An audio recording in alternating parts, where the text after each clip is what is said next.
Ketidaknyamanan yang paling lucu itu cemburu tadi, atau iri hati. Mengapa lihat yang lain senang, kok kita ikut nggak senang? Ini lucu sekali sebetulnya. Kita ini mempunyai kebiasaan ya, kalau dalam kehidupan ini, dengan kita melihat yang lain, biasanya kita ini merasa kadang-kadang iri hati, jealous karena melihat yang lain. Ini paling lucu sebetulnya yang saya katakan. Ketidaknyamanan yang paling lucu itu cemburu tadi, atau iri hati. Mengapa lihat yang lain senang, kok kita ikut nggak senang? Ini lucu sekali sebetulnya. Aneh sekali. Padahal ini paling sering yang menghantui kita.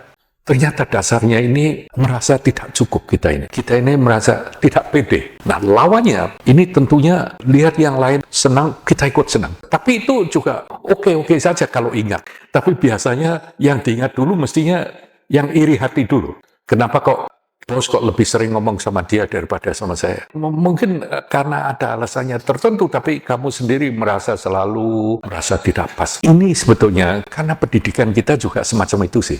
Sedikit banyak orang tua itu karena saking cintanya untuk kita. Kita selalu dididik supaya jadi nomor satu, right? Paling tidak sebaik mungkin. Makanya kita ini punyai tendensi untuk selalu membandingkan. Ini salah satu nanti yang harus kita biasakan untuk tidak hadir lagi. Karena tidak perlu sebetulnya. Hanya perlu dalam satu hal, yaitu menginspirasi. Malah nanti tekniknya itu kita akan lihat ke dalam bahwa yang perlu kita kembangkan itu percaya diri tadi. Bahwa apapun yang kita kerjakan, asal kita kerjakan dengan sepenuh hati, sebisanya, itu sudah tidak perlu dibandingkan dengan yang lain lagi. Sebab kalau kamu dibandingkan dengan yang lain, pasti ada yang lebih baik. Dengan ada yang lebih baik, kamu jadi iri hati, jadi cemburu. Pasti ada yang kurang dari kamu. Kalau kamu lihat orang yang misalnya lebih bodoh, hasilnya tidak bagus, kamu ada kemungkinan kamu jadi sombong, kamu malah jadi tinggi hati. Kalau sama-sama, itu biasanya kamu kompetitif, sangat ingin bersaing. Ini rasa ingin bersaing ini kadang-kadang bisa sehat, bisa nggak sehat. Jadi 3 hal tadi, kalau kita selalu membandingkan dengan yang lain. Kalau kita lebih bagus, kita jadi sombong, arogan. Kalau kita kurang, kita jadi iri hati, kita jadi cemburu. Kalau kita merasa sama-sama, itu kita selalu ingin bersaing. Jadi kalau dibalik, kita mulai menumbuh kembangkan percayaan diri, meyakinkan bahwa apapun yang saya kerjakan, ini saya sudah kerjakan 100%. Sebisa saya. Nah, kalau sudah 100%, kamu mau apain lagi? Nggak bisa kan? Karena kamu tahu sekarang, I've done it. Saya bentuk 100%. Jadi dengan kamu yakini dirimu sendiri, kamu mengerjakannya ini 100%, tentunya kamu tidak akan lagi menyalahkan diri, apalagi paling sering, saya ini ternyata orang yang bodoh, gini-gini. Itu akan dengan sendirinya terkikis. Karena kamu mulai sekarang membiasakan diri selalu, apapun yang kamu kerjakan, kamu hadir, kamu jalan 100% begitu. Nah, suatu bekal yang ada di dalam hati kita ini tadi, keyakinan tadi. Yakin ke diri kita dulu, ini pentingnya luar biasa. Biasanya dalam hidup ini, kita jadi terombang-ambing, kita jadi susah, sering karena kita nggak punya percaya diri sendiri-sendiri. Karena kita merasa kita nggak bisa, kita nggak mampu. Sibuk bandingkan dengan yang lain-lain, kemudian menjatuhkan diri sendiri. Loh, bandingkan oke-oke saja, tapi dalam arti kata, kalau yang kurang, ya nggak bisa, kita bantu dong. Kalau yang lebih sukses, kita ikut senang. Kita ikut senang, kalau bisa kita malah ngomong, oh, kalau dia bisa, mungkin saya bisa loh. Tanpa rasa keinginan untuk lebih bagus, keinginan untuk lebih terkenal, lebih bisa. Different concept. Makanya harus dilandasi dengan keyakinan ini. Ini mungkin ada satu hal yang bisa saya buat pegangan, yang bisa saya buat andalan. Yaitu misalnya bahwa saya itu mempunyai potensi. Dan potensi ini kalau nanti kita kembangkan, terkuak semuanya, potensi ini loh, dengan dicapainya potensi ini, semua yang disebut penderitaan segala macam itu akan pudar, akan dengan mudahnya ditanggulangi, bahkan tidak akan hadir. Dalam arti kata, bentuknya sama, tapi kita nanti merasanya lain. Keyakinan bahwa kita masing-masing nih punya potensi tertinggi, yaitu kalau kita tahu apa yang ada semuanya, tidak akan membuat kita menderita seperti sekarang. Kalau bilang hidup ini hanya menderita, ini bohong, nggak mungkin. Hidup ini banyak senangnya juga. Pasti banyak senangnya, banyak happy-nya juga.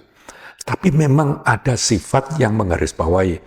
Selama senangnya ini tergantung dari sebab-sebab luar, eksternal, yang sebab-sebab itu nantinya pun pengaruhnya akan pudar, kebahagiaanmu akan pudar dengannya. Kita punya kebiasaan, kebahagiaan yang begini yang saya katakan tadi, kita snapshot, kita ambil foto, itu loh kebahagiaan. Saya ingin kebahagiaan itu tidak hilang, saya ingin kebahagiaan itu tetap ada. Jadi kalau kebahagiaan ini mulai luntur, kamu ketakutan. Kamu ketakutan sekali kehilangan ini.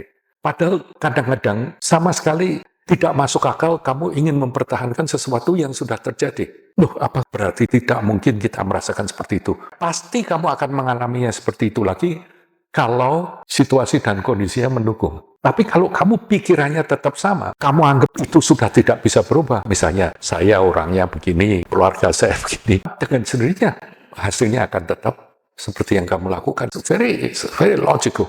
Satu, jadi yang kamu andalkan potensimu. Potensimu untuk bisa hidup dalam keberadaan ini, tahu persis apa yang ada. Untuk dengan demikian, kamu bisa lebih berguna buat sesama, bisa buat semuanya itu yang serba baik. Bahkan ini boleh dikatakan nanti yang disebut, kalau memang mau disebut kebahagiaan ini loh. Dan ini tidak langsung ke situ gitu. Nah, ini pelan-pelan, sedikit demi sedikit. Jadi tambah lama kamu tambah melek.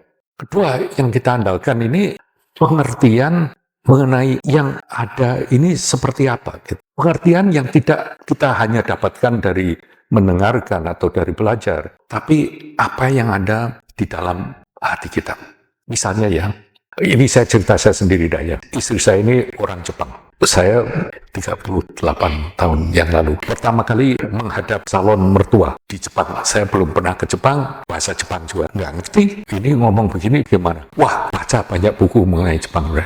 Belajar begini. Waktu itu ya Google belum seluas ini. Tapi akhirnya udah, saya jadi saya aja dah. Artinya saat itu saya putuskan semestinya apa yang saya pelajari berkat didikan orang tua di masyarakat segala macam, saya kira itu saja dah yang dibuat bekal. Saya pada waktu itu yakin yang ada di dalam sini, mestinya nanti saya tahu. Misalnya nggak tahu pun, tentunya kita bisa lebih toleransi dan bisa cepat menyesuaikan. Saya diusulkan waktu itu, nggak apa-apa kamu datang pakai kaos, pokoknya santai aja.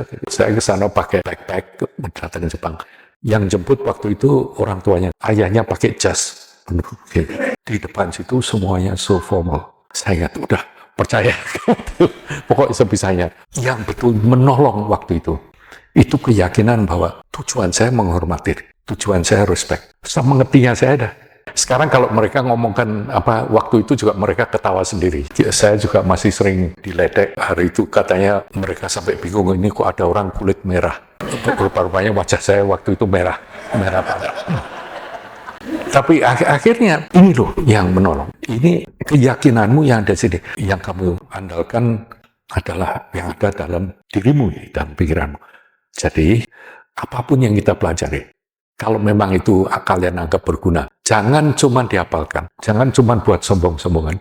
Dipikir, kalau sudah dipikir, kemudian diendapkan jadi darah daging, karena ini yang kamu andalkan.